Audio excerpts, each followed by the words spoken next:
Hey yo, what's up guys? It's your guy Kimanzi 001. Na kama tulivyoahidi guys, hii ni ahadi na ahadi ni deni. 2026 tutakuwa tunawaletea Kimanzi 001 podcast kwa ajili ya kukuletea baadhi ya watu ambao wamefanya vizuri katika sekta kadhaa, wakuja hapa watu encourage, wakuja hapa watueleze story yao ya maisha, nini kilifanya waanze walichoanza, ni nini challenge wanapitia, na labda wamekuwa successful hivi, siri ni gani. Na tukakubaliana kwamba 2026 tumeka tick kwamba siri ni God. Watuambie hizo siri zingine ndogo ndogo hapa na pale, na sisi kwa njia moja au nyingine tujue njia ambazo tutaweza ili tufanikiwe. Na jioni ya leo, ladies and gentlemen, this is Kimanzi 001 and I'm here with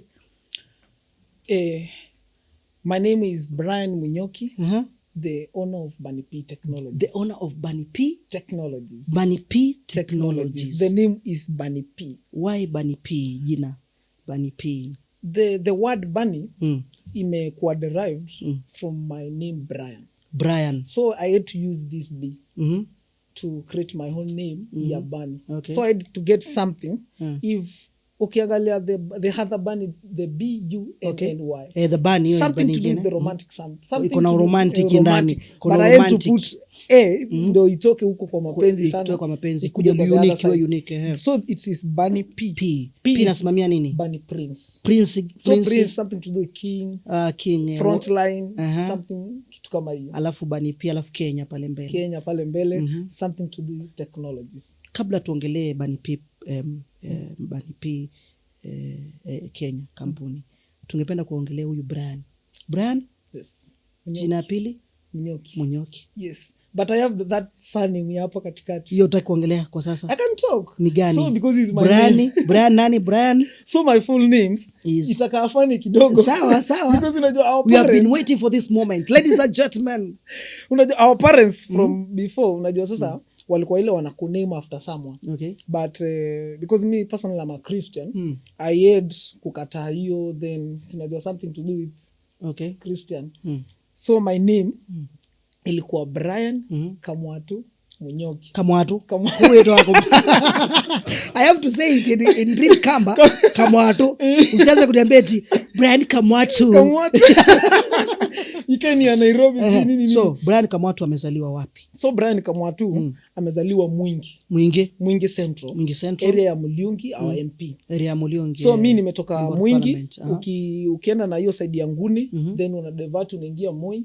Kabla ukifika Karunga, una divert kidogo unaingia area ya Kalitini na Yumbu hapo katikati. Kunaitwa Moi.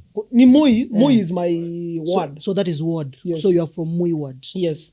Area ya Kalitini location. Okay, Kalitini. Umesomea bado Moi ama umetoka nje ya ukianza masomo? Mimi nimesoma my schooling imekuwa a bit wide because somehow tricky. Nimesoma shule mingi matatizo sana. I think ni kama nili break Guinness World Record. Kwa hivyo wewe so guys, ladies and gentlemen, basically tonight ndani ya podcast tuko na jamaa ambaye ame break the record kwa kusoma shule nyingi sana.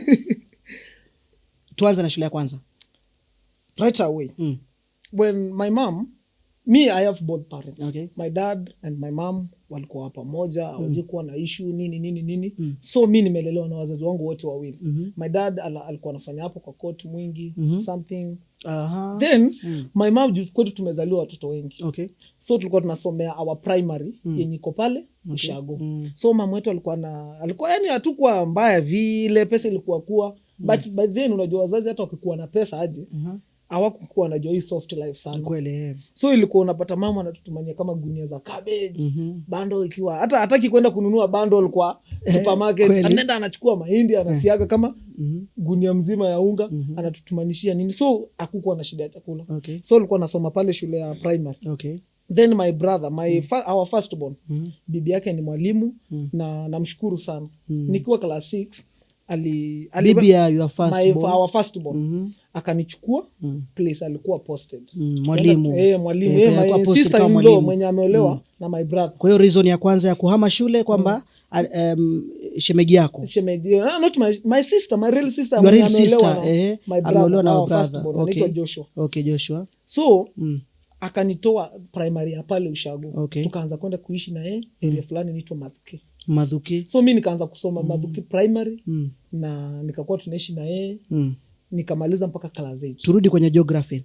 Yes. Umesema umetolewa ushago. Yes. Nimetolewa ushago ni ile like now we are Mwingi. Kwa hiyo Madhoke is a town. Ni ka town too but is a bit because is the center. By then it was center of Ngune, Moi. Madhoke town kanika nti? Ni town. Ni town too? Yes, it's town kidogo because iko na mpaka ma-DC nini. Yes, because I can remember when nilihamia Madhuke. Okay. I was a patrol leader wa scouting. Na the dio anaitwa Kambi. Okay. Alikuwa a very good friend of mine. But I want to announce you something and then unajua back last month mheshimiwa hapa Mwingi Central alipeana bus Madhuke Secondary. Yes, so if you have noticed yes. It. By the way mheshimiwa Gideon Mulyungi this guy is from Madhuke na Madhuke wanasemanga ni town na for the first time kwa town ilipata bus school bus na hata akarunga hapo kwetu unajua kutoka Madhuke ilipata kutoka Madhuke kutoka kwa MP kutoka kwetu nyumbani kwenda Madhuke. Kwa hivyo maendeleo ya pili ya mheshimiwa Mulyungi Garunga bus kuna school bus pale karibu in fact hata venye alipeana school bus alisema watu waeke tu mafuta. Okay. Only that kama wewe ni wa hapo within your parent ikiatuma uta we weka mafuta kama ni harusi nini unajua bado mimi sijafanya harusi so nikafile nilikuwa hapo wow cheers okay. So nikajua I'm one of the 50 kwa benefited. Now let's get back. Kamaliza darasa la 8. Mimi nikamaliza darasa la 8 Madhuke. Kumaliza class 8 there is harakati. Okay. My brother and the sister si wako pale wana co-parent wananiambia let's help this boy because walikuwa wanaona sharpness yenye nilikuwa nayo. Kweli vizuri. By then wakimaliza shule before my brother alikuwa anafunza Precious Moment yenye iko Nguni. Oh, Precious Moment Nguni. Nilikuwa napelekwa academy ma tuition nini. Okay. That's why nikai different na mtu mwenye anasoma public school. So nilikuwa at least max yenye niliattain class 8 nikimaliza it was different na wale watu wengine because I think I got 310. Ulikuwa unapelekwa turudi kwenye nilikuwa napelekwa Precious Moment Academy ya the guy anaitwa Mutuku alikuwa friend ya my brother because my brother subject zake ndo zilikuwa zina lead. Sawa anatafuta wale elimu best anawapeleka hapo kwa shule yake anafunza during the tuition then tunaenda na my brother mimi anaambiwa nasoma bure so unaona mimi ni mtoto wa public na naenda nasomea academy so basically bado katika time yako ya kusoma watu ambao walikuwa nakusomesha walikuwa kwenye captive ya kwamba ukiwa unasoma primary ni vizuri upate education ya academy ili ufanye vizuri. That was mentality. Because I don't think there is because hata kama sasa ukiangalia CBC those public schools ndo zina produce the best books compared to academy. Juu unapata kitabu kama inauzwa kama 2000 kwa academy then in public school inapeanwa bure. So uta prefer nini? Si nikupeleka mtoto wa public school public yeah exactly. Ukaenda ukapata marks mazuri pale. Mimi nikapata marks mazuri pale high school. Na by then nimekuambia I was so good in scouting yes in fact on I don't remember the year but nikiwa class 8 tuliendanga camp Royal Scouts camp iko pale Nairobi unakumbuka nikiwa class 8 unakumbuka pale nyuma ya showground by then showground iko kwa county ilikuanga moja ya Kenya so pale Kawangware I think somewhere there Kibera kuna camp fulani iko hapo kweli niliattend kupata national bunch ya environmental and conservation. When was that? I think wakati wa Uhuru because Uhuru ndio alinipea badge State House. So Uhuru gave you a badge? Yes, for scouting. So in Mwingi basically we have class 8 we have a badge for environmental and conservation. So we have heroes, we have stars. Exactly. By then wakati wa Uhuru tulienda State House tukapewa. That was back in I think I don't remember 2014 somewhere there. 2014 we owned a badge from Uhuru Kenyatta. That's beautiful. Yes. Nilienda State House tukapewa. Okay. Yes, na tukapewa full scout uniform. Nikiwa pale. By then I won it. Niligonga wasee wengi. I think we were around 700. But I was number 2 countrywide. Very good. Nikapewa hiyo badge because we were giving around 3. Walikuwa wanapeana watu watatu. Ukapata. Kwa kila sector kama ni mambo ya environment, kama ni mambo ya whatever nini. Sectors zilikuwa mingi kama venye unapata tourism nini. So whatever you are doing best in. Na remember niko class 8 by then. Baada ya class 8 tukaenda kwenye high school. So baada ya class 8 nikakuwa nilikuwa mgonjwa. Pole. Kuna kidole nilikuwa niko mgonjwa ya mguu. Nikakuwa siwezi vaa closed shoes na raya. Kina nakumbuka wakati wetu raya kwenda secondary ilikuwa ni kuvaa hizo kiatu nini usafi. Then nikakuwa tunapishana na my mom. Shule yenye nilikuwa nimeitwa anakataa nikienda hiyo. Akaniambia acha nikupeleka hapa karibu. Ndio nikuchukuange na kupeleka hospitali. Ukaenda shule gani? Ikakuwa nimedevelop mindset. Nimepelekwa shule yenye sifai. Okay. Na yenye sikuwa nataka. Then nikapeleka huko juu. Sasa unajua kuna level fulani aungebishana na mzazi. Kweli mzazi. Kumwambie parents zole yes, ndo guardian. Na nyanda analipa pesa na nikwambia tufanye hivi. I don't think you can change anything. So then from there nikapelekwa Kalitini Boys. Kalitini Boys. Yes. So you are wanaitwanga alumni of Kalitini Secondary School. By then tulikuwa na basi nyingine noma sana. Moja mwecheche. Hakuna function ingetoka shule na nikose kukua pale.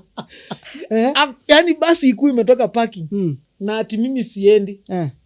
Nilikuwa noma. Lazima nijue event zote na nikuwa one of them. Ni vizuri connection. Listen. The reason is why nilikuwa nakwambia mimi nilisoma shule mingi. When I was there I was so clever. Okay.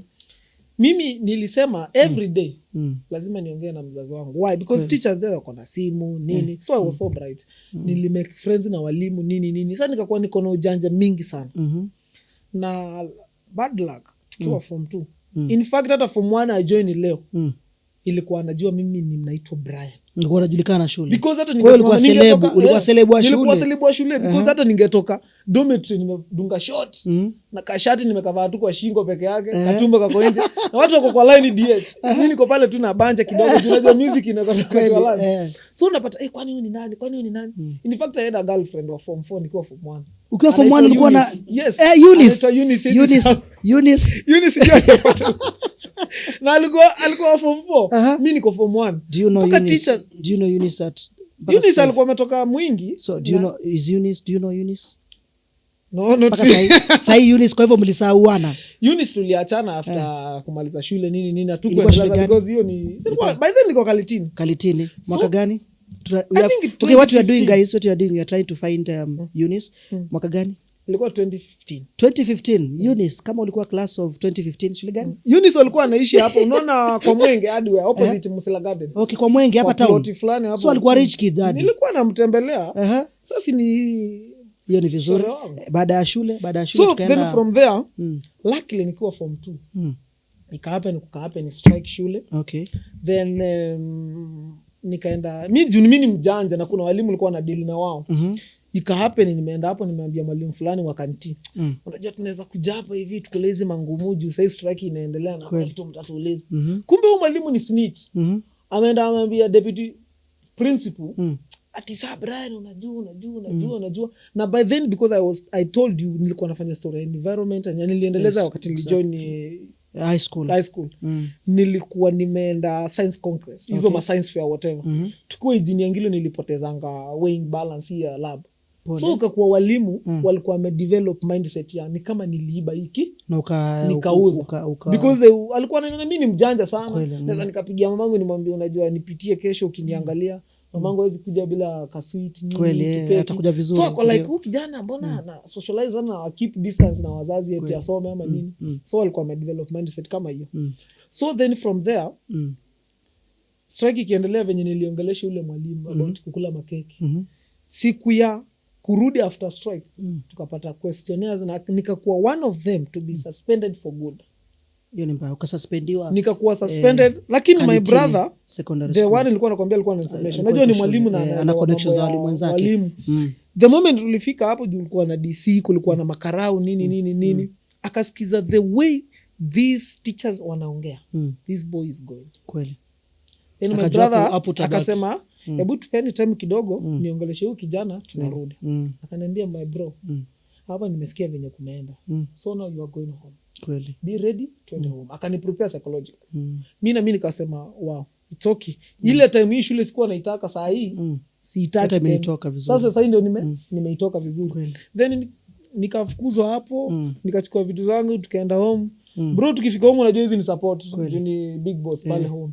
Kaniambia wewe unataka kusoma sijui nini. Mimi na mtu wa simu nini. Na to make matter was my brother said I think ako 45 years. Na kitu mimi my first smartphone my brother ashaitumia. Na ndiye first born wetu. Mimi ndo nilimnunulia. Wewe ndo ulinia brother yako first born wetu. Siku ya kwanza kufungua WhatsApp. Okay, ni wewe ndo mimi nilimnunulia. That's very good. So una compare na yeye ako 45 na as we talk now niko 20. Kweli. Na wewe ndo uko kwa technology. Wewe unaona?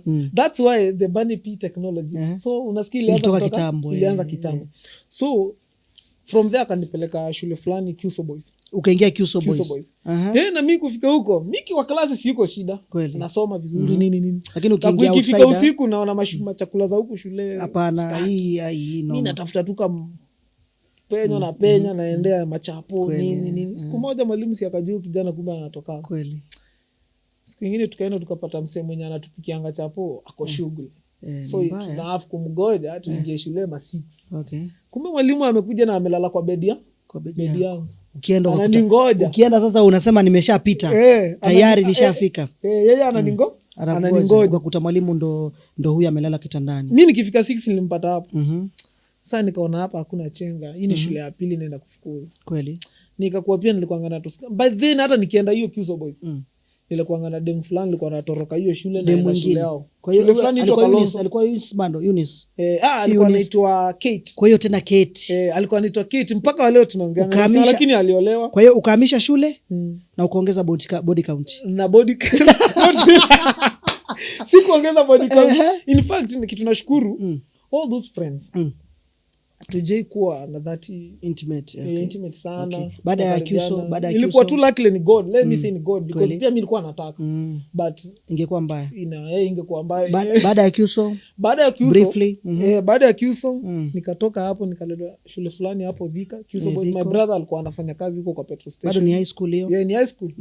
Nikifika Thika pia tena nikatolewa hapo. Thika nilikuwa Chania Boys. Chania Boys, That was public school. Public. Nikitoka hapo nikapeleka shule fulani inaitwa Star Spring Academy.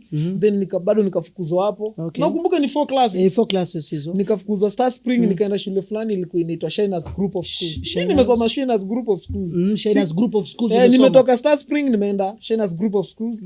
From there mambo yangu bado ikaharibika tena. Nikaenda shule fulani ilikuwa inaitwa Motherly Care iko Ruai. Motherly Care Ruai. Ni kama something to do with the orphanage. Ilikaa ni kama huyu kijana aski wacha tumpeleke kwa watu wanateseka. Watu wanateseka nini watu wako hivi. Then nikamaliza hapo. Okay. From there nika-attend hata hiyo yote niliattend. So form 4 kamaliza kwenye shule ya nilimaliza shule ya I think Kalitini, Kyuso, Chania, Star Spring, Shiners na 5 schools. Kwa hivyo ukamalizia Chinas. Nikamalizia Motherly Care. Yes. Kumaliza form 4. Baada ya kumaliza form 4. Then from there nikaingia ukapata grade gani pale? Nilipatanga B-. B-. So na hiyo ukuruti yote kubadilisha shule B-. That's very good. Ukaenda university. Nikafanya hapo KCA Roysambu. So KCA nikachapa CPA. Accounts. Yeah. So you are a CPA accountant. Yes, mimi ni accountant. Tuongelee job. Yeah. Umeandikwa kazi tayari? Mimi wakati nilimaliza shule kuna kitu niliweka kwa akili yangu. Okay. Nikasema sitaki kuajiriwa. Hata wakati nilikuwa na tamak from form 4 to university. Okay. What option do we have kama tutaajiriwa? Unajua job you just create. Okay. Tuna create job. You just create job. Because if today you can look for a capital. Uko na ideas zote za create job? Exactly because let's say mtu amemaliza form 4 normal person. Okay. Now uko hapo so unaweza enda mjengo. Unapata tu pesa kidogo because to start a pala ya fruits unahitaji tu hata kama 3,000. Na hiyo ni pesa kufanya within 1 week. So baada ya Brian Munyoki kumaliza KCA pale akapata akanani CPA. Nikachapa accounts zangu. Kazi huko mimi nikamaliza huko kwa pale kuna a lot of mathematics. Na mimi sitaki unajua someone who is sharp ataki something in a strain sana. Kweli. Na kwa hiyo ukaamua kufanya nini baadaye? Mimi nikamaliza pale then nikatafuta tu vendors kadhaa nikamwambia now I need to join my industry. Mimi na feel I need it. Because my brother alikuwa ana insist nifanye accounts. Okay. Because some of watu account wana believe ukimaliza unaendea makampuni unapata mamilioni. So basically wewe kusomea accounts it was a captive of a belief by your family members and your guidance. So unajua from the word go our family kutoka home mali nimetoka wana believe kama wewe hujasoma huwezi succeed in life. But of which is very the generation that is changing their mindset. Yes. So that's why I was talking of you need just to create because whatever I'm doing right now I just created it myself. Okay. I remember one of my cousin nilimuuliza nataka job because yeye anafanyanga hizo majob za kuuza mahindi nini ma cereals. akaniambia my friend siwezi kupea kazi, just go and create job. So what kind of farm are you looking for to open? Sasa baada kwa mkuu umemaliza accounts lakini ufikirie kwa nao after sasa hiyo ulifikiria farm gani ambayo utafungua mabiashara ama maybe nini ambacho utakifungua? Wakati nilimaliza kufanya accounts nilisema sitaajiriwa. Okay. I will employ people. You employ people. Because I know people they are different. So wakati nilisema I will employ people because mimi mwenyewe nimefanya accounts. Really? I look for a farm whereby I'll get professionals. Okay. Na I have them ready and they are proven that hiyo kitu naitania my company whatever you want to do is proven. Right now niko na audits more than 100 right in my company. Now I'm just giving an example. Really? So if nikiendea if me I'm able nikiendea more than 100 companies nawaambia mimi niko na huyu na huyu na is proven na even we have insurance nini so huyu mtu hawezi mess up unajua. Kwa hiyo hii ni idea unafikiria kuifungua? So this is just an idea. Okay. Na before I start this I had to look a way to reach out kufungua this company. So a way to reach out kumaanisha ukafungua kitu kingine, what are you doing now to make sure that you reach to that goal? No, whatever I'm doing right now nilianza kampuni. Umeanza kampuni? Yes, another one to reach out kufungua hii farm because is what I'm professional. I'm a accountant. Okay. That is what I'm professional in. So I had to look at side hustle. Whatever I'm doing now is my side hustle. So kuna ile kitu nataka kufanya. Okay. Because if you don't have money, you cannot start anything. Na you wezi endea mtu kumwambia I have this idea and this and this and this and yeah. So I started a company for Bunny P Technologies. Bunny P Technologies. Yenye ina deal na story na internet. Something to do with software engineering. And something to do with IT. Something of wakati ulifikiria kuifungua labda kwa sababu kuna hizi zinaitwa shareholders and sponsors. Do you have did you reach out to people so that you can open? Personally, let me use this word, I'm a sharp boy. Okay, sharp boy. Na I can remember nilitafuta nilienda area fulani kulikuwa na someone an introduce about internet. Okay. Then I had to go door to door marketing company yenye mimi sina. Ukamarket company yenye mimi sina. Okay. Now so I was going there. Unaambia sisi tunauza internet. So can you install internet for you? Kweli. Unafanya mtu kazi. Yes. So mimi nikipata client. Yes, mimi nikipata client naenda na itu mzee namwambia unajua niko na client mahali na unajua mimi nimemwambia tunawaka na wewe. So we just go there because you need money. Just go and install internet and your story issue. Pale hapo wapi hapo? So but that one I was doing it in Athi River Mombasa Road. Athi River Mombasa Road. Mimi hapo ndo nimespecialize naishi hapo Athi River Mombasa Road. Kwa hiyo whatever shifted you kuingia kwenye mambo ya technology ni kwamba ulikuwa unafanyia mtu kazi ama labda I created my own thing. That was my idea. That was your idea? Yes. But ikachukuliwa na mtu mwingine? Not really. Haikuchukuliwa na mtu. It was just a stepping ladder. Okay. Nilikuwa nataka at least I have the clients. Okay. Na as I get client, unajua hapa napata referrals. Okay. Nalipa kitu kidogo then I look for my gadgets. Okay. Definitely katika hii harakati I had to get whatever I needed na nikaanza kampuni. Na huyu mtu kwa sababu yeye alikuwa anaona mimi ni mjinga. Hizo hao client wote nilikuwa namletea. Nikawachukua wote. Okay. So now ndio na run all my company yenye inauza internet, yenye inafanya software engineering na something to do with IT, CCTV and Bunny P Technologies. Tuongelee ofisi ya Bunny P Technologies. Tuweza kupata wapi? Mfungo ofisi labda? My offices zote ziko Mombasa Road. Personally me, you remember boma yangu ya Ruto? Okay. There was a houses zimejengwa na Uhuru. Pale Mombasa Road zinaitwa Great Wall. Mimi naishi hapo. Na unajua internet office haihitaji kukua ati kwa mall ati nini because hakuna mtu anahitaji kukuja pale. They just need to make calls. It's mobile job. So mimi nimefungua office yangu pale Great Wall Mombasa Road. Watu wanaweza ni reach out pale watu wenye kwa Mombasa Road. Okay. So far nimespecialize na Mombasa Road. Do you look forward kwa sababu sasa hivi a section of youth, the section of people in Generation Z, we are looking forward to jenga mwingi. Yes. Na kwa kujenga mwingi we are looking forward kwamba tuweke priority na tuheshimishe mwingi. Kuhakikisha kwamba tunaleta vitu tutafungua vitu kama unataka kufungua biashara si lazima upeleke Nairobi. Unaweza fungua huko, kama ni podcast tuanze studio, tuanze show zetu kama tarehe 18 tuko na show mwingi. Watu wamezoea kwamba wakitaka enjoyment ya shows unapata watu wanaenda kama Nairobi ama Quiver ama wanaenda maybe Kitui Town Lama Lounge ama anangojea Churchill show.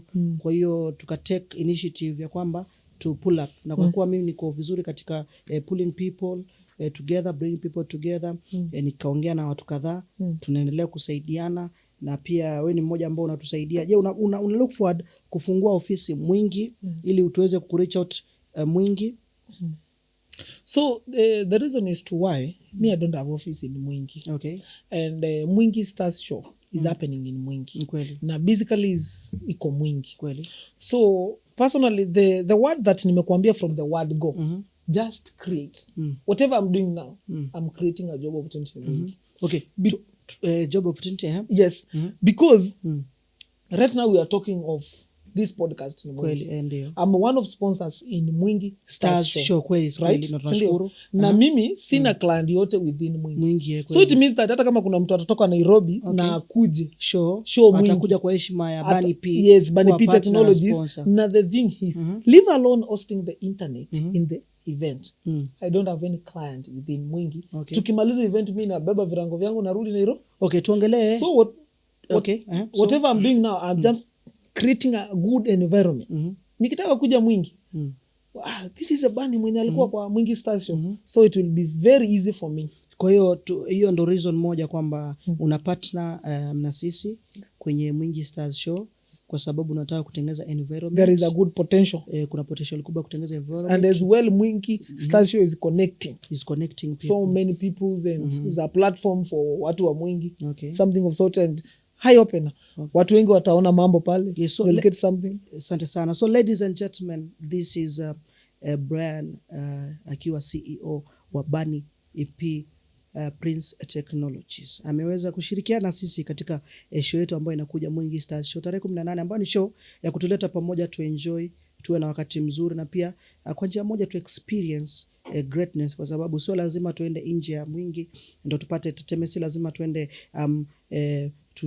tuende tungoje Churchill show ndo tuweze kupata entertainment. Na akachukua fursa hii kupartner na kusponsor Mwingi Stars Show tarehe 18. Tutakuwa na Bunny P, team ya Bunny Prince itakuwa pale kuhakikisha kwamba inatupea all tech benefits, all technology benefits will be there live kabisa, bila chenga. Bunny P, tutataka tuongelee importance ya internet to today's life. Right. You know, internet faster than the future. Okay, is the future. And I don't think there is anyone in this world that me internet unless they literate people. Kweli. Na pia wao wanatamani sana. Wako like I wish I knew this. Kweli. Unaona? So if right now internet ina connect people Kweli. for one, ina create job, then it's doing a lot. Kweli. I think internet is the future. It's everything. Yes, right now. Kwenye Bunny Prince Technologies Kenya, unadili na internet. Yes. Tuongelee jinsi gani ambayo unapeana internet, kwa sababu tunaona kwamba kuna kitu kinaitwa packages. Njia gani ambayo unapeana internet, ama labda kwa bei gani na kwa njia gani? Okay. In my company Bunny P Technologies, we give best and reliable internet. Kweli. Pale Mombasa Road. Currently pale Mombasa Road. Unaona kutoka Mlolongo all the way to Makutano. Ingia ni kama unaingia na Joska. Currently you have heard of Joska. Currently providing internet, reliable internet. Reliable internet in Molongo. Yes. Tuongelee packages sikwaje. Right now tuna provide a very reliable internet along Mombasa Road. Okay. We give a speed of 5 Mbps without FUP. FUP stand for Fair Usage Policy. Unajua kuna mtu atakuja akwambia nimekuwekea 100 Mbps. Kwa hiyo internet iko na FUP. Policy. Kuna policy fulani pale ya mchezo wa town. FUP. Fair Usage Policy. Fair Usage Policy. Hiyo ni mchezo wa town. Hiyo ni mchezo wa town. So the other guys basically the other name of mchezo ya town ya internet is fair usage policy. Yeah. Hiyo ndio mchezo ile because 5 Mbps without mchezo ya town usage policy. Mimi napeana 5 Mbps at a price of 1500 shillings. Then from there I give 10 Mbps at 2000. Then from there I also give 15 Mbps without fair usage policy at a price of 2500. And then from there is another thing inaitwa dedicated is whereby kama podcast kama hizi tunafanya nini vitu kama hizo so it's whereby unapata msee anataka something which is so dedicated anataka internet yenye ni strong so unaenda pale unamdungia kama 100 Mbps 50 Mbps sasa mnahesabiana kama Mbps moja nitampeana. Mbps means megapixel megabytes per second speed of the internet. So that's why unapea mtu kama mna agree kama moja ni 200 another one is 300 hivyo. So then from there utengenezewe tu kidogo. In the meantime, ladies and gentlemen, tuko ndani ya podcast tukikuletea story ya jamaa ambaye yupo kwenye technologies currently.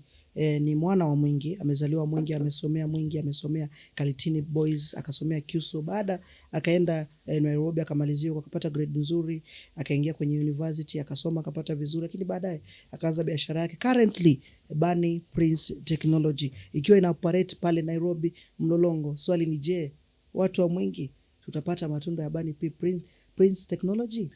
Exactly. Because the internet is the future. Soon we are coming to Mwingi. So long as umeona nimeanza kukuja mambo tu ni process. Soon we are coming to Mwingi na strategy. Tueleze challenge moja ambayo ma-customer wana experience kwenye internet packages. Yes. But before nikueleze the challenges za internet. In internet kuna something we call PPOE and hotspot. Hotspot is whereby kuna hotspot and PPOE. Na PPOE. Yes, double P O and letter E. That is whereby unapata mtu amewekewa router yake kwa nyumba, it's independent. Kwa hiyo router independent. Hotspot is whereby you get access points. Access point kanaweza kuwa routers, inaweza kuwa hizo TP-Link, Runji, nini watu wenye wana internet wanaelewa. Can be hizo machines. Sasa tuongee na wenye waelewi kama mimi. So internet, hotspot, PPOE nimekueleza nikakwambia ni independent. PPO ni independent. Kama uko na router kwa nyumba yako uweke username yako, uwekewa password yako, unapea familia. Na pia unaweza access watu ambao wana join. Yes. No, hotspot it's whereby you get a system, una configure, internet inaingia pale, is pay to connect. Okay. So whereby you have the system. The system is configured with your till number or where money inaingia. Either bank, pay bill, whatever. So then from there, if you pay 10 bob, you are connected 1 hour. If you pay 20 bob, you are connected to maybe 5 hours, 3 hours. This happens whereby, unajua Nairobi watu wanafanya kazi the whole day, mtu anakuja kwa nyumba 2 hours, nini. So unahitaji kutumia tu data time kidogo. This whereby tuna provide hotspot for clients kama hao. Kuna watu wengine wanafanya forex, nini trading, nini wanataka full time wakiwa free kwa nyumba. So that's why wanabuy. Kwa hiyo kitu kimoja kinachanganya watu kwenye wifi ama kwenye internet ni PPOE ambayo hii ni router unaekewa permanently kwa nyumba yako. Na hotspot hiyo ni ambayo the hotspot is whereby kama ni plot. Mimi kama as a ISP, internet service provider, I look for a way venye nita reach out all those clients wafikiwe. Is either I use those gadgets because ukiona kama Safaricom venye wanekanga boosters, hizo zinakuanga repeaters in every town, ndio network ifikie kila mtu. So I can have repeaters in every plot. Ile plot. Tumeelewa na tunapenda kwamba na we are proud Mwingi kwamba pale Mlolongo tuko na kijana wetu we have our son pale ambaye ana provide watu internet. Lakini kuna mtu ako nyumbani anauliza sawa bani pia lobby kwa Nairobi. Labda kuna challenge ambazo unapitia na labda how do you overcome them? Challenge za Bunny P Technology. Yes. Challenges one, kitu ya kwanza ni stima. Yes. So stima is a challenge. So Kenya Power wanenjoy monopoly. Wanenjoy monopoly. Another thing like now is a rainy season. Kuna mtu ako nyumbani ajui maana monopoly. Monopoly is whereby kampuni ni moja tu inatupea moto. Kwa hiyo Kenya kampuni ni moja? Yes. Kenya Power, kwani kuna ingine unajua? Does it mean hakuna mtu amefikiria kufungua another farm ya power? Yes. Kenya wana enjoy monopoly. Monopoly is whereby one person ana supply Kenya Power. Kenya Power. Yes, stima. So whereby kama sahi wakati wa mvua. Yes, uko na backup ya generator ama stima. Let's talk of solar. Challenge ya solar ni hakuna jua. Mtu wako Kiambu utamwambia atumie solar itakuwa mbaya. Haya. Let's talk of generator. Mtu ni mkulima mdogo anataka kuset up hotspot ya worth 50,000. Huyo mtu utamwambia atatoa pesa ya generator ama kwanza atanunua internet. Ngumu. Unaona? Na pia generator huwezi weka kwa plot watu wako wamelala. Kweli. Unaona? Iko na kelele, iko na vitu mingi nini. While stima, have you get narrative ya stima kupotea? Haifai kupotea. Ni ile kilowatts zikikuwa kidogo wanasema wacha tuzimie mwingi. Kweli. Wacha tuzimie. Kwa hiyo technically wanasema makusudi. Stima haifai kupotea. Kwani ni nini? Kuna kitu umeita kilowatts zikipungua ama ile ni kama tu storage yao. Okay. Siko na hizo storage zao kwa nazo. Okay. Wanakuja wanaangalia mwingi inatumia maybe 100 kilowatts. How do you overcome challenge stima? Stima inaweza potea. For no reason. Hakuna pause tumeona imeanguka, hakuna mvua, hakuna nini. So how do you overcome it? Ama bado hujapata njia kwa overcome? Kuna batteries fulani za kampuni fulani hapo Kalikali. I don't know to mention them because sababu hajanilipa na kweli. Any other challenge ambayo challenges zingine ni supply mwenye anatupea internet. Kwa hiyo kwenye internet kuna supply. Unapata kuna downtime. Na client huku mimi niko na client like 5,000. Okay. Wote wanataka kunipigia simu. Okay. Without knowing I'm getting internet from another seller. Because right now unaweza ona kampuni ya wholesale na kuna producer wholesale and the reseller. Okay. Ule seller wa mwisho kabisa mimi ndio huyo sasa. Sasa company like Liquid si imetoka majuu ndio inapitisha wire kwa ocean chini. Wanakuja wanatudropia internet hapa Kenya. Wanatuambia chukueni na wholesale mkauze. What if wire imeguzwa na meli huko ama nyangumi ikipita? So utafanya nini? Itabidi tungoje. Na yeye client hapa ako like why? Nimelipia. Na unafanya nini? Na yeye amelipia. Yes, ako right. Sasa hapo ndio unapatanga wash inaingia unanyonga simu kidogo. Juu sasa utafanya nini? Hizo ni challenge ambazo zinapitiwa katika Banipay. Na unaendelea vizuri katika kuzi overcome. Tuongelee future vision. Future front na vision ya Banipay ni gani? Right. There is a company inaitwa Connect. It's based in Kasarani. Company inaitwa Connect. It's based in Kasarani. Because let me ask you one thing. Ni time gani unaspend hapa kwa nyumba? Time ni kidogo. Tunalala tu tunaamka. So if you compare the PPOE yenye nimekuelezea kuwekewa ruta kwako ulipange monthly na the hotspot ya kulipa ile wakati umekuja. Unaweza prefer kutumia gani according to your time? According to my time, kama ni cheaper yenye niko yenye nimefika, yenye natumia wakati nimefika. Yes. Kama ni cheaper, I'll choose you. So my vision is ni make sure everyone the way unafikanga Kadhonzweni Makueni, unafika Sekuru huko kwa Kalonzo, unafika Kalisasi huko kwa Muliungi, unaenda kwa Charles Nguna, unaenda Meru kwa kina Mutai Kaiga, unapata kuna network ya Safaricom. My future is my hotspot yenye unalipia ikue everywhere in Kenya. In short tunasema kwamba mtu akitoka nyumbani anaweza lipia. Yes, ukiwa everywhere in Kenya. Kazini. Ukiwa hata ukikuwa kazini unaweza lipia. So it means that ukilipia ukiwa kwa nyumba, pia ukiwa kwa kazi unaweza tumia. Very good. But it's my Wi-Fi hotspot. Ladies and gentlemen, this is Banipay. Future Front. Future Front Vision. Kenya nzima. Ifikiwe na Bani Prince Technologies. Internet. Hii ni ndoto na hii ni vision ambayo kwa njia moja nyingine inaweza fanikishwa. Mtuombe sana, mtu support. Ukiona Banipay pale Mwingi Stars Show, make sure unamu-encourage na unamwambia bro, ile ndoto nilisikia ukisema, tunaomba Mungu sana ifanikishwe. Na Mwingi Stars Show tunapiga vizuri sana. Itakuwa nzuri sana. Itakuwa mbaya, tutakuja na magifts nini? So kwanza tuambie kwanza Mwingi Stars Show ni nini umetupangia Banipay? What is it in place? What is it in place? What is benefits? Whatever shall we get? Whatever anything utaona pale something to do with online. streaming online itakuwa under courtesy of Bunny P Technologies. Kwa hivyo streaming live ambayo itakuwa pale zote itakuwa courtesy, na pia clients wote watakuwa wamekuja pale wenye umelipa wote. Okay. There will be an option.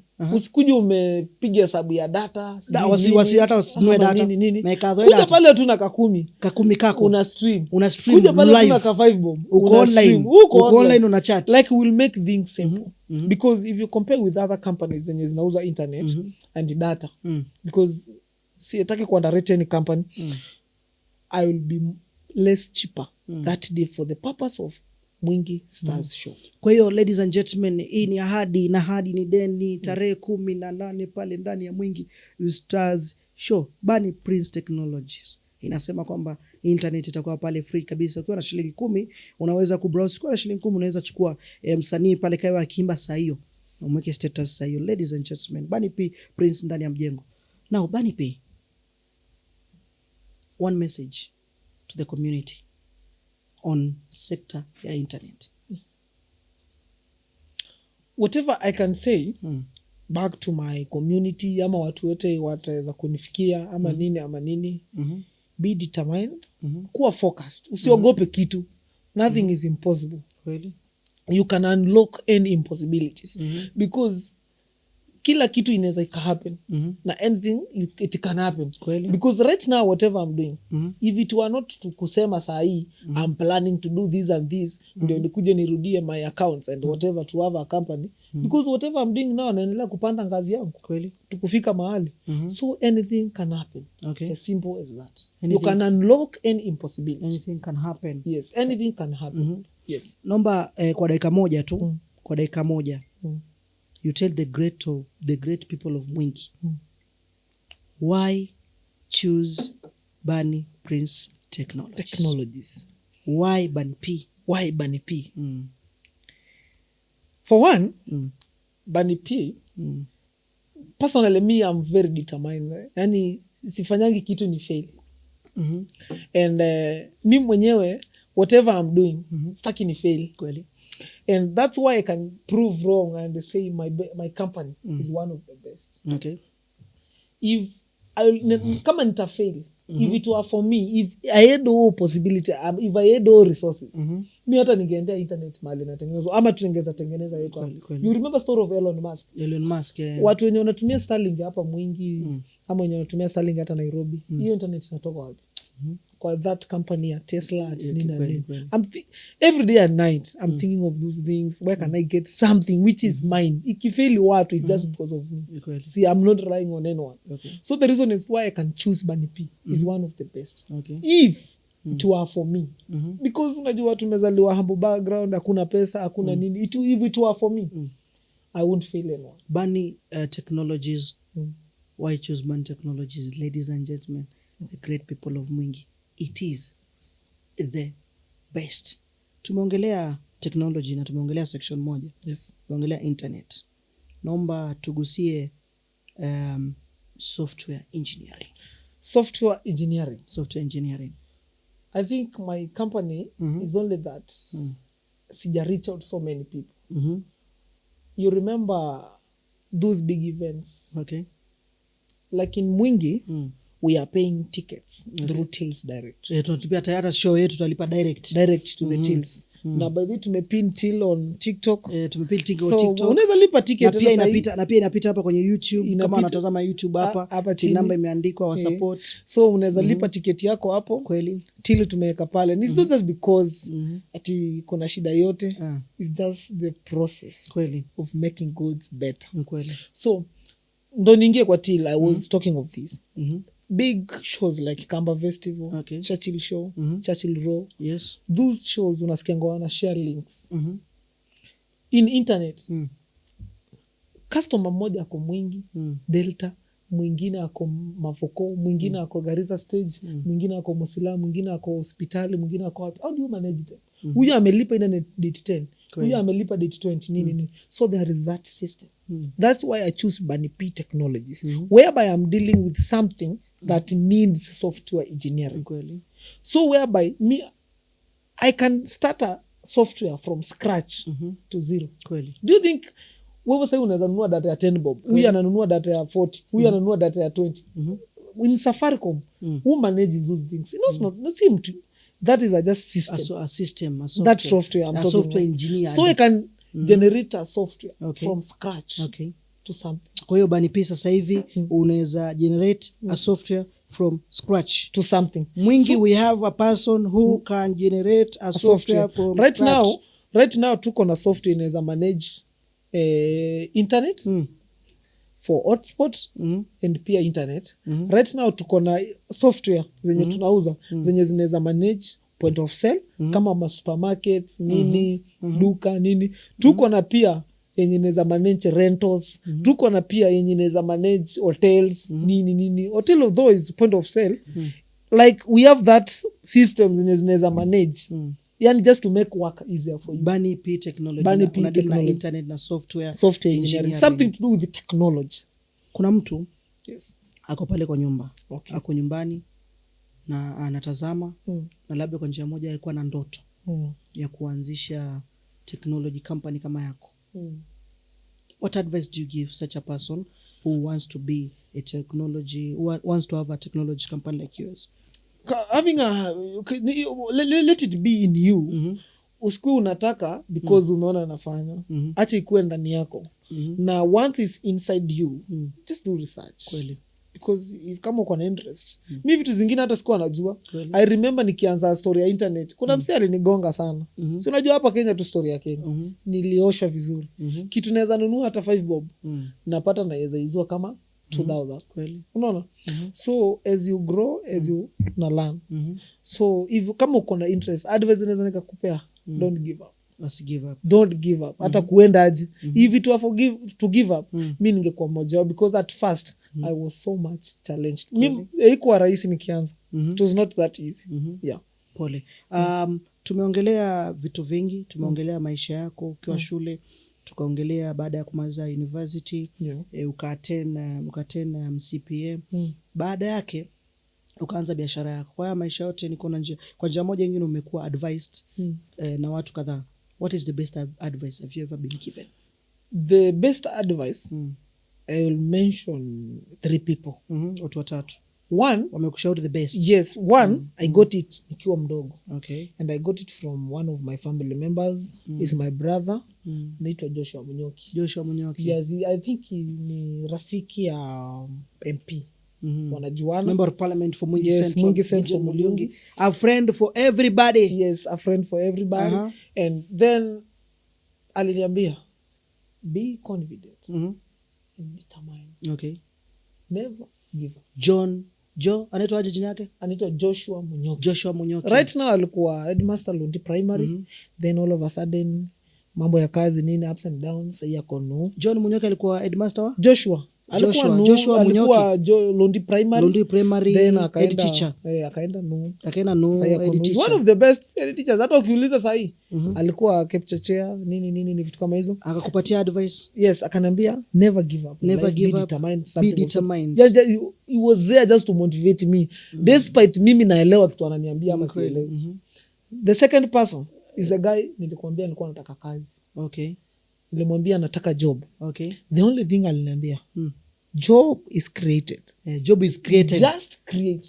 Job is created. Yes. Kwa hiyo Bunny P ukaomba kazi. Yes. Ukaambiwa job is na that's created. Bunny P nimekwambia the word from the word go. Usitake kukaa chini hivi at you script me I want to be this and this and this, I want to do this. My friend, let me tell you. One thing you need to know. Whatever you want to do, let it be in you. Kweli. And see, I told you about creation. What is software engineering? Software engineering. You just create. You create. You think of badala mtu akiwa kwa nyumba hivi afikirie. Those people created AI. Kweli. Those people created Gemini. So we have a lot to create. Those people created ChatGPT, whatever. Those people created DeepSeek. Kweli. Those people, they just create. The word is create. You know? So usikae tu ati ukae chini uandike nataka kuanza kuuza kuku. Let it be in you. What if I start selling second chicken? Advice. What if we create. Yes. So job is not our job is created. Usihitaji ati uende uajiriwe ati ufanyiwe nini something of sort. Kweli. The other thing is the other advice.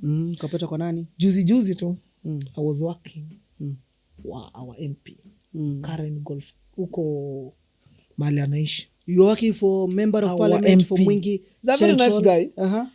And mi nilimreach out kwa simu tu. Gideon Muliongi. The local I am. Yes. So basically the member of parliament for Mwingi Central. In fact, reach out kupitia simu. Unajua our MP akona agent every, I think it is a location. Not a basically agent ama coordinator. Coordinator that akona is. Coordinator kila location. Every location. Unaenda unamwambia nataka kitu na kuuliza wewe ni wapi. I was like, kwani namba MP? Si ni wetu. Kwani si ni muitishe. Si ni muitishe.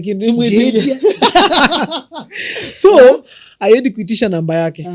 Then nikamchat, MP, unajua mwesh mimi nafanyanga hivi na hivi na hivi. Na in fact, I took waste time. I even have chats here. Okay, very good. Nilimuuliza, I do this and this and this.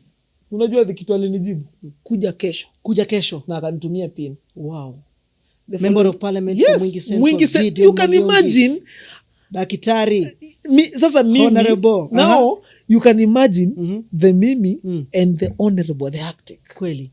The honorable Gideon. The Arctic. You get it? We have a new name in town. The first thing Arctic. And I'm sorry to say this. The first thing venye niliingia tu kwa nyumba because I was doing something. Si mambo yangu ni internet. Mambo ni internet. Niliona the Arctic. Yenye amechora jamaa amechora zimetengenezwa. Is a Arctic that one. Daktari ule. So yes. Then I was like, wow. So this is the MP. Sahi, what's ile na kwa crowd? Ule Simba you. Ule ekala naona. You can imagine the ekala naona kutobaka. Ekala naona maendeleo. Akocha na huyo. Mimi tuna deal one on one. Mimi na MP. Okay. Then I was like, wow. Mwesh. Na hata nanga story mingi ati ile eti mtu amana kabisa. Hiyo wifi ndio iko na shida just fix. Nikimaliza around 2 hapo. Mwacheche kichele mtu wangu. Kichele. Kwanza unapewa kazi. Ukaokota. Tena mpya. Hana pesa mzee. Yaani unajua ni kama I feel like MP ni ule mtu ambaye unajua is a senior in today life. Let's talk about in today life. Ni a very senior person. Kweli, is a very senior person. Tuongee in today life. Unaingia kwa hotel wanakujua, you don't need to talk. Yes. Just sit. Wanakuletea ile yako. Wanakuletea ni mtu anaingia kabak. Hata wenye bag wanasema, "We, kuna noti pia." Kuna noti pia. So after there, I was you're telling me to the best advice I got. Ndio nikapata hiyo gig kwa MP. Then I was there tukafanya na yeye because I was doing something with the internet, cameras, nini, installation, pale nini tukafanya kazi. Then from there, kuna kitu aliniambia. So the best now we are being advised by the Mwingi Central MP. Yes. Dr. You can imagine mimi si kijana wake, mimi si nani, but relation. But alimind. Kweli. Akaniambia hakushauri. The only thing aliniambia, unajua nyinyi Gen Z amsikilizangi. Atusikilizangi Gen Z nyinyi amsikilizangi. Atusikilizangi. Advice kutoka kwa mheshimiwa. Yes. Sisi Gen Z atusikizangi. Amsikizangi. But I want to tell you, learn to listen. Learn to listen. Learn to listen. Learn to listen. Then I was like, okay. Ladies and gentlemen, learn to listen from the Mwingi Central Member of Parliament, Honorable Dr. Gideon Mutemi Muliongi. Gen Z, nyinyi Gen Z, amsikizangi. The advice, learn to listen. Sisi wewe Gen Z amsikizangi. Through our own Gen Z, our own fellow Gen Z. Mheshimiwa akatu advice. Sasa siwe uli advisewa. Ni sisi tuli advisewa. In fact, because I have to share these. Tuka advisewa, tukaambiwa nyinyi sasa Gen Z amsikizangi. Learn to listen. Learn to listen. An advice from Member of Parliament. Mwingi Central. Na siwezi sahau hiyo. Dr. Honorable. Architect. Yes. Gideon Muliongi. I proved it person. Unajua if sahi hata ukizunguka hapa Mwingi and ask ni nani ashawa interact na MP akakuwa ako concentrated na yeye. It's very few. Kweli. Na hata kama wako my friend, my level is different. I can say ni vizuri kwa kuwa unafanya kazi nzuri. Ni good. Yes, whatever I'm doing ndio imenifikisha hapo. Let me not say I'm so smart but whatever service I'm giving. Bunny P. Yes. Hiyo ni ushauri ulikuwa umepewa na mheshimiwa, ukapewa na brother yako na ukapewa na rafiki yako. Yes. Kwa dakika moja Bunny P, kwa heshima kubwa.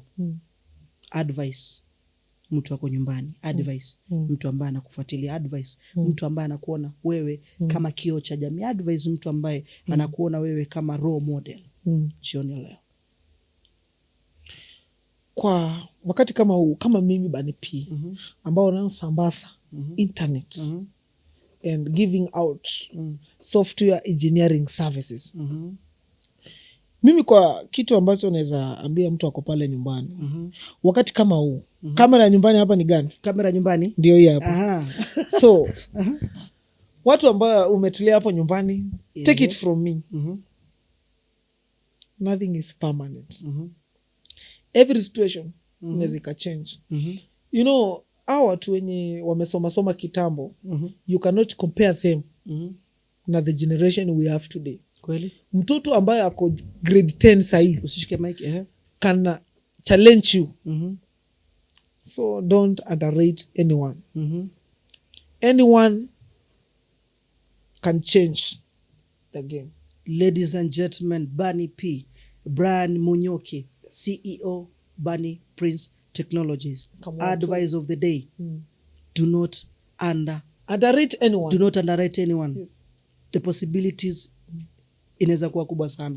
Anaweza kukusaidia. Yes. Bunny P. Yes. Tumeongea mambo mengi leo. Tumeongea kuhusu technology. Yes. Kwa dakika moja naomba utuambie ni kitu gani ambacho unahisi unaweza kibadilisha kwenye technology, kurahisisha technology part of business. Kitu kimoja ambacho unahisi kwamba unaweza kibadilisha. The thing is, whatever I'm doing now, nimekwambia nafanya software engineering. Kweli? Now if you go to like supermarkets, I'm not the one nilianza na strategy point of sale. Kweli? But I'm doing that thing. I can do a point of sale. So imagine everything in a supermarket. Wewe ndio unakuja ku price. Unaweza cram all things in a supermarket. Not really. Si kweli. So if the internet is the future. Kweli? Because if I create software, inahitaji internet. Kweli? So that link up inaendana vizuri sana. So there is this thing I wanna say. The future is very close. The future is very close than way the people think. What the people vile watu wanafikiria, so vile watu wanavyofikiria saa hii, the future is so close. The future is so close because if you go round Mwingi, kuna watu bado they have no CCTV cameras. Okay.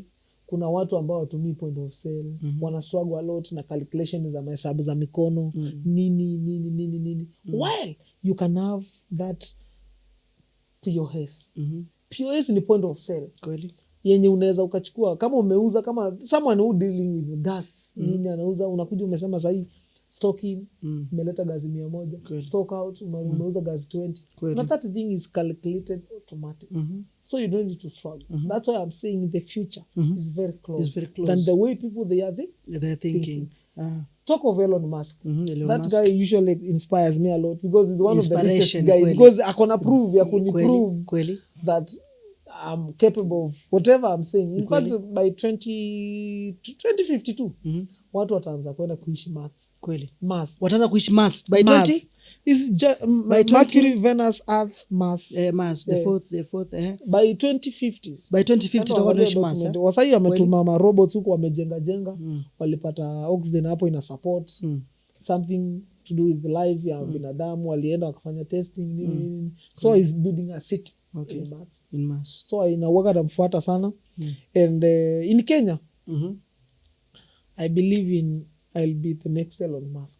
In Kenya, ladies and gentlemen, in Kenya, the first Elon Musk ever to be seen, richest, the tech guy, will be coming from Mwingi.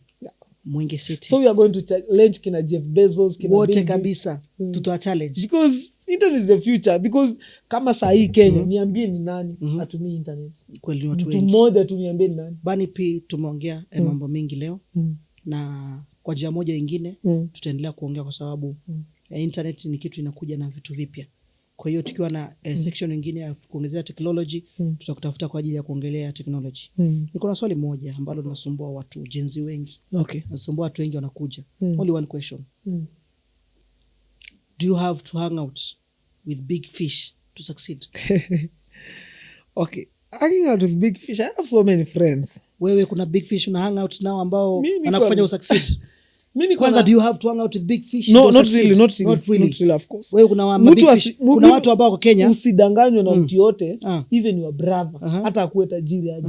Even those people you think that ati mimi sasa hivi nikikaa hivi, nikipatana na Churchill sasa hivi tupige video, tini post, itaenda viral. My friend. Ni ngumu. Kwa sasa hivi big fish nadhani mtu ambaye anafanya vizuri.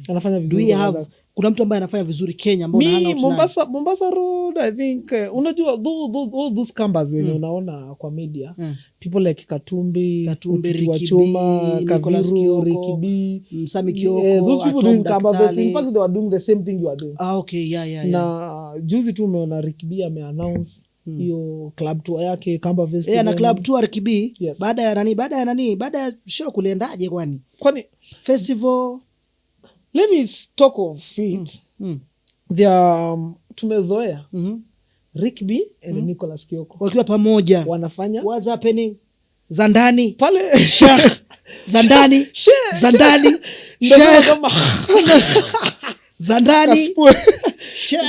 Zandani share mwanangu Zandani shake. So the thing is whatever is happening, I think is something so serious. Okay. Because today I was going through my phone, nikaona WhatsApp. Okay. Rikibi amepost hiyo tour yake, it's Australia tour nini. And previously walikuwa wameongea na Nicholas Kioko. Kweli? I think there is a problem. Kuna shida. Kuna shida mahali. Collaboration yao na vile ilikuwa fit bana jo. Hata sasa inaona ameanza podcast, kila mtu ameenda podcast yake. Kila mtu anafanya juzi Rikibi amefanya Jieke Tavern. I don't know ni kiki ama ni something they are doing. Rikibi did a club tour in Jieke Tavern, the whole tavern. Na juzi Nicholas Kioko ametangaza yake iko wapi?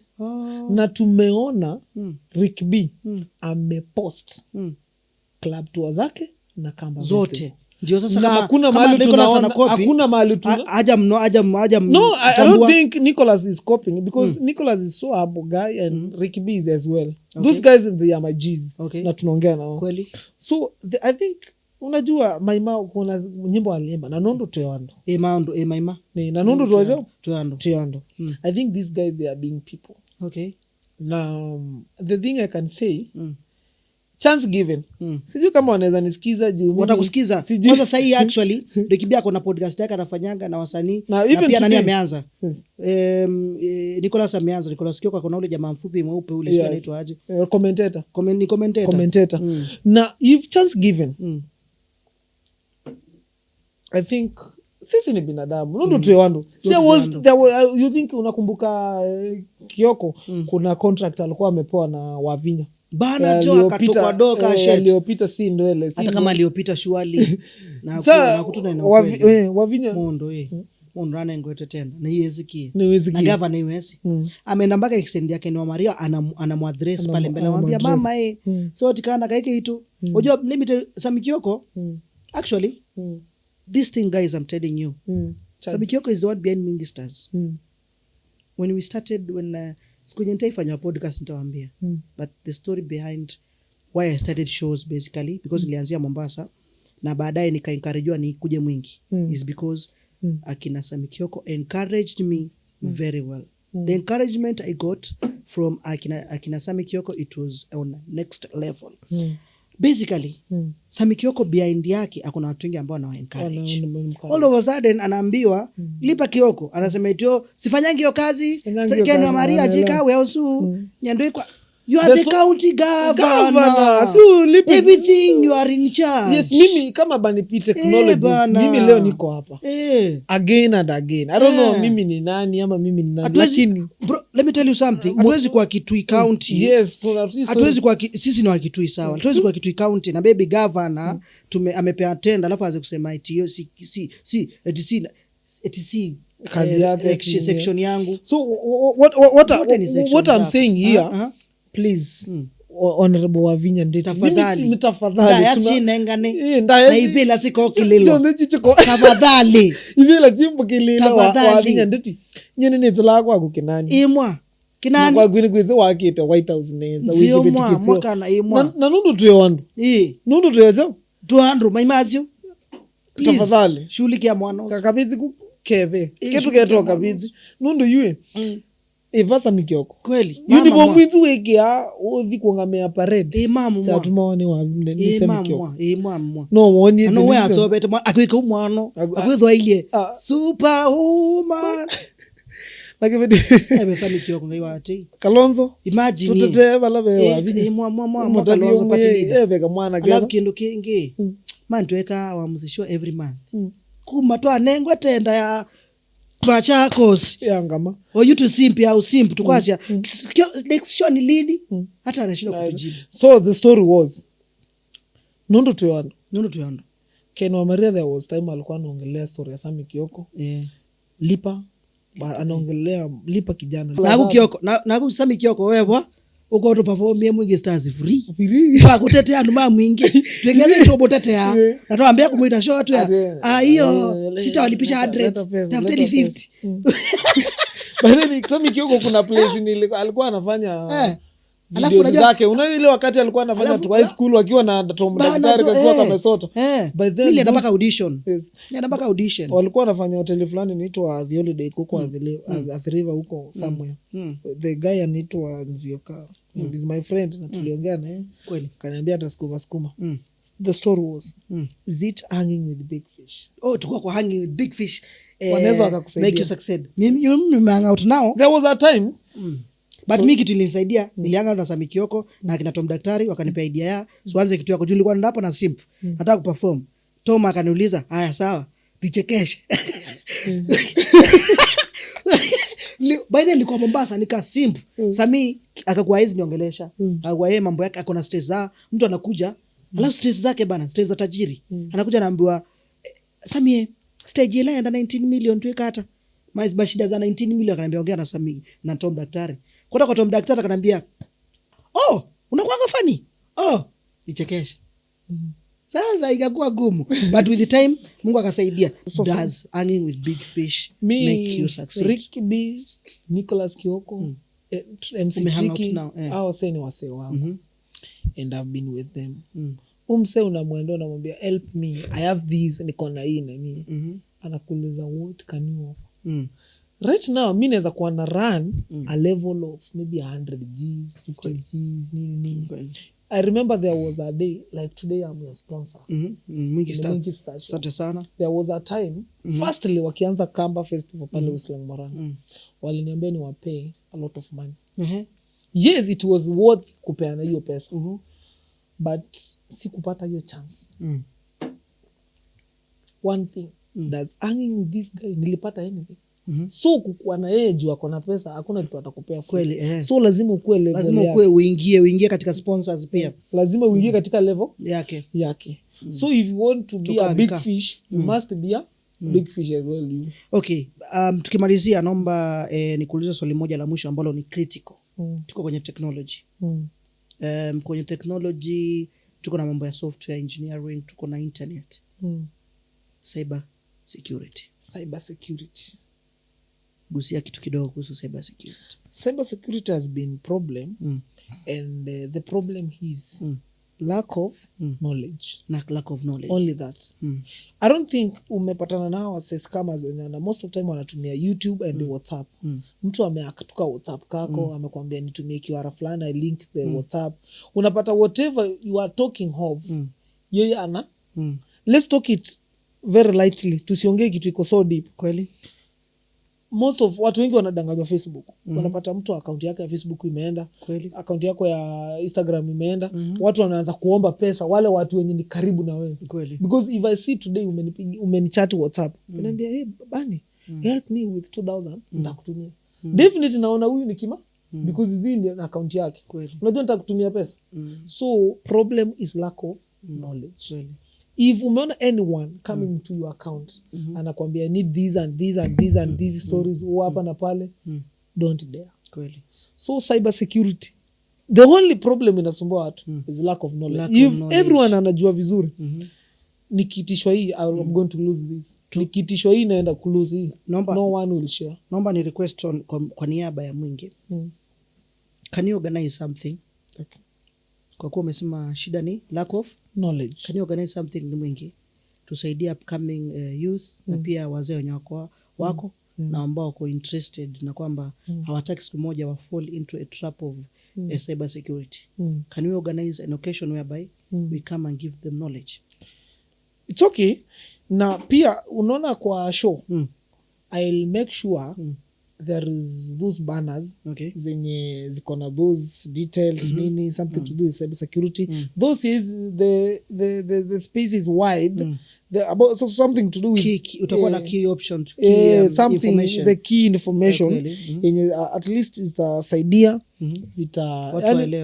waelewe what is internet. Alafu sasa baada ya hapo waende wafanye deep. Then we can make an audition something of sort nini. Unajua this thing ni ule mtu mwenye ako interested. Unajua kuna mtu mwenye anapenda kuchoma mahindi sana. Kuna mwenye anapenda kukua hii, kuna mwenye anapenda because if you look at some people kama wenye Tanzanians they're based in music. Kweli. If you look at person like Anskana, mtu kama Ayeliza, mtu kama producer Tito wake na Maxwell. Kweli. Producer wa Tito ndio anaproducea Katicha. By the way, Katicha is my cousin. Okay, Katicha. Maxwell. Maxwell. And those guys they are doing well. Kweli. And there are those people mtu akiingia mahali anafanya vizuri because huwezi compare Ohangla inafanywa na Maxwell. Kweli. Na Ohangla inafanywa na msanii mwingine mdogo mahali. Kweli. Because it depends with the producer. Kweli. Even this podcast we are doing here, it will depend with the producer. Josh Creative. Yes, Josh Creative. Kwa sababu Josh Creative ndio anahusika na production team. Because the previous that we did with Msioka Kiambi, Kweli. the one we'll do with the guy wa is it zote zimefanywa na Josh Creative. Zote zimefanywa na Josh. They were so audible, sound yake iko sawa and watu wanaweza reach out because it's only that sisi hataki kuwa sisi ndio tunapea Josh kazi eti sisi peke yetu. Yes, kuna watu wengine wanataka kufanywa video zao. Kweli. Ukiona watu kama Tina Clara wako na videos wanafanya. Ni mwingi. Kuna TikTokers wengi. They can script, wanaandika video because wako na Josh wao hapa. Anawaproducia video. Wanatoa movie. Kweli. Yeah. Ladies and gentlemen, jioni ya leo ndani ya podcast tumekuwa na kijana ambaye anafanya vizuri kwenye technology akiwa ni mmoja ama ni mzao hapa Mwingi, born in Mwingi but kwa njia moja nyingine akaanza kazi yake pale Mlolongo na anafanya vizuri so far so good. Tumeuliza swali, je, tutapata hizi benefits za Bunny Prince Technologies? Na tumeshauriwa na tumeambiwa na mwenyewe CEO hapa akasema kwamba Saturday tarehe 18 April ndani ya Mwingi Stars Show as a partner sponsor collaborating with us atahakikisha kwamba tunapata benefit pale kwa kuhakikisha kwamba Hotspot itakuwa pale kwa bei nafuu. Bila kusahau ndani ya podcast Behind the Cameras, Josh Creative kwenye production wanahakikisha kwamba sauti inatoka vizuri, wanahakikisha kwamba kamera imechukua vizuri. Ukitaka kuwapea kazi, wanakufanyia wedding, wanakufanyia event zote, drone wako nazo, light wako nazo, hata usiku event ikifikisha usiku, uko rest assured kwamba picha ambayo utapigiwa ni nzuri, video ambayo utapigwa ni nzuri. Bunny Prince. Kwa dakika moja tunaweza kuwa tumesahau kitu, sisi ni binadamu. Tunaomba closing remarks. Hello my guys, this is your boy Brian Munyuki aka Bunny P Technologies. I usually call myself as a aka also known as Bunny P Technologies because most of my clients call me Bunny and also my friends they call me Bunny because the company that I'm running. The closing remarks that I have. Thank you MC Kimanzi nashukuru for hosting me. Karibu tena. And also giving a chance because I might be having money or resources and nini and chance given. Thank you for hosting me for your Kimanzi 001 podcast. Then as well giving a chance to be one of your sponsors because I will also nashukuru sana kwa kutusponsor. Asante sana. Thank you very much kwa kuwa one of your sponsors. Karibu sana. As well. God bless you. Na nitajaribu kutafuta nani Ken wa Maria nimwambia kuja tuchapie fundamento Nzoka. Kwa chakula tu biota. Thiadi nzoka. Mzolex. Thiadi nzoka ikwete ngali na hivi ndo tu kwenda kuota. By the way, let me tell you, in my house, I usually play Mzolex sometimes. And there is one of my friends anaitwa Rosie and Rose and Mzolex mwingine nimezoea kuita Mzolex na Esi one of my good friend. Esi akona job kwa na uzongera hata anaitwa Marion. I get it. Ati mama Mzolex. Mzolex wananitanga tu Mzolex because you know when you are doing internet, by this a freelancer job. Right now mimi niko hapa making money kweli. Because kuna watu wananunua hotspot, kuna wengine wanalipa internet, nini na expire nini. So niko hapa while I'm making money. So they don't trust where do I get money. So wananiekelea Mzolex ya Ken wa Mari. Wananiwekelea Mzolex ya Ken wa Mari. Sasa Mzolex ni kama sasa ile wash sasa. Wash sasa. Aweleweki vizuri unapata pesa hadi kuuza. Sharp boy. So my closing remark. Thank you very much show because hii show ni yetu kweli.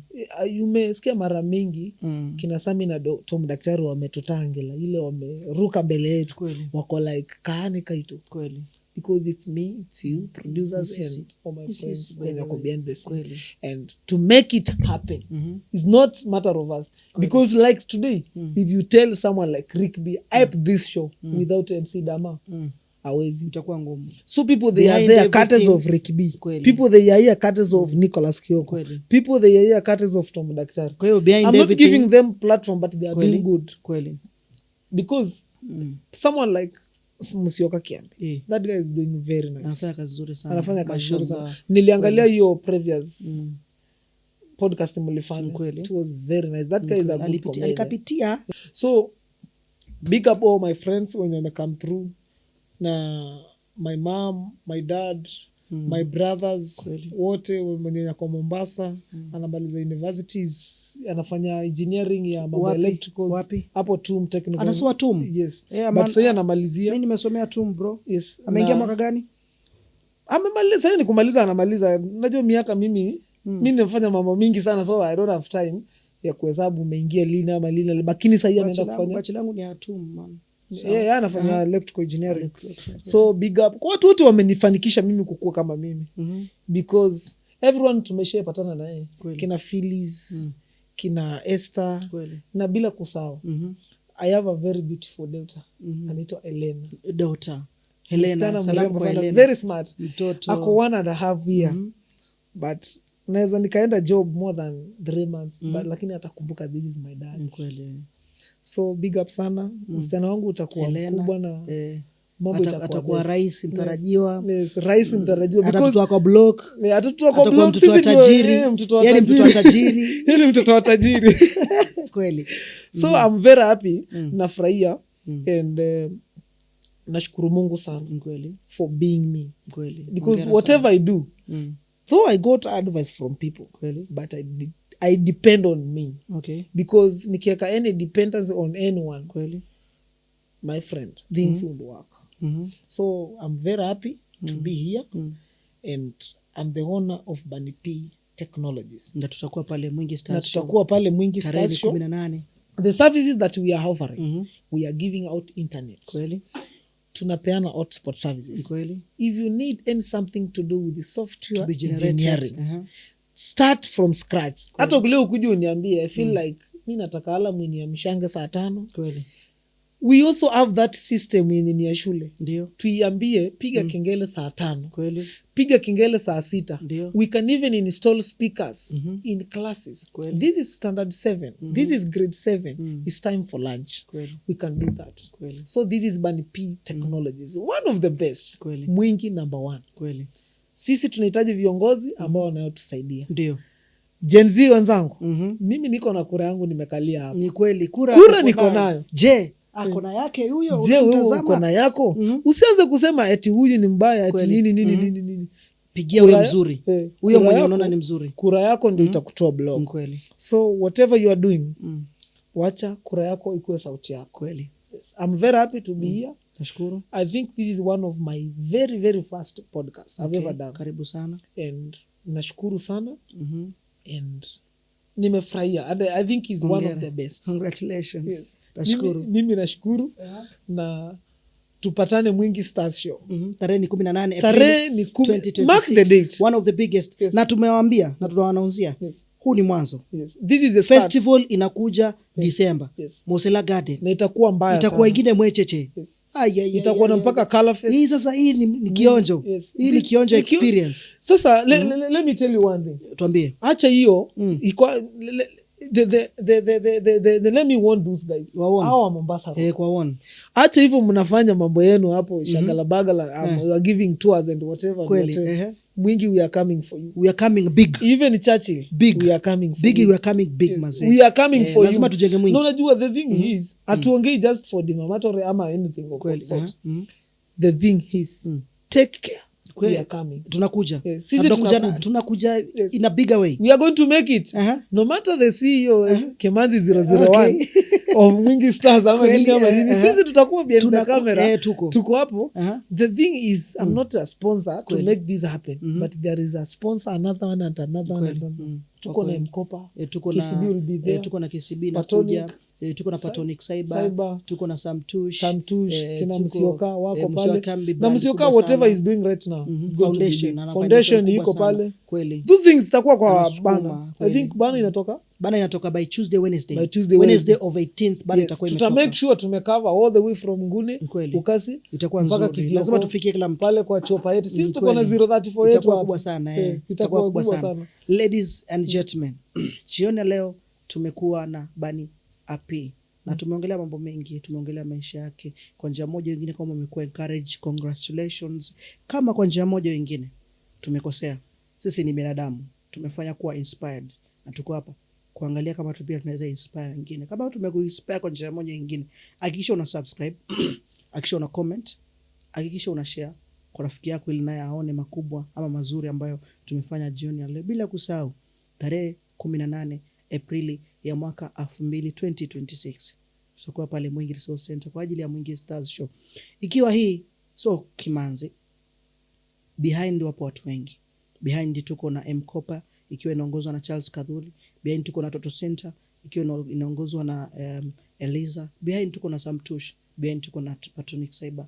Behind tupo na Josh Creative ambaye anahakikisha kwamba kwa njia moja nyingine event zote anakuchukulia vizuri zaidi. Bila kusahau behind the screen hapa tulipo tuko na Bani P CEO ambaye atakuwa kwenye show as a sponsor. Bila kusahau kuna sponsors wengine wengi ambao wapo njiani, ambao kwa njia moja nyingine watakuwa wanatusukuma kama vile akina Obitech Designs ambavyo amesponsor na amepartner kuhakikisha kwamba Mwingi Stars inakuwa successful. Bila kusahau wewe unayetazama, wewe ndio sponsor. Sasa wewe ndio sponsor wa mwisho mkubwa.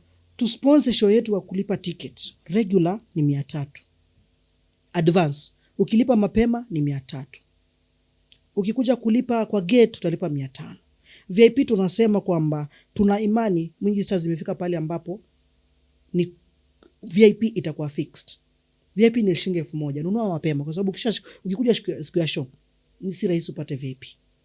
Lipa tiketi yako mapema kupitia M-Pesa till number 49928804.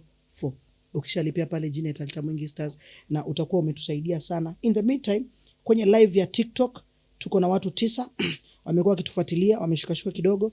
Kama tunashukuru kwa kuwa hapa. God bless you. Kuna till number pale kama mmetokea kitu. Nashukuru sana. Tumeona Musa amesema that's my home. Asante sana. Comments zimekuwa nyingi, hatuwezi soma zote. Amesema msalimie Feli. Huyu ni nani Kim? Huyu ni Bani P Prince. Yes Kimanzi Mwango Kabula Mbingoye Mwangi. Ninyosu. Miss Mulei anasema good night to you too.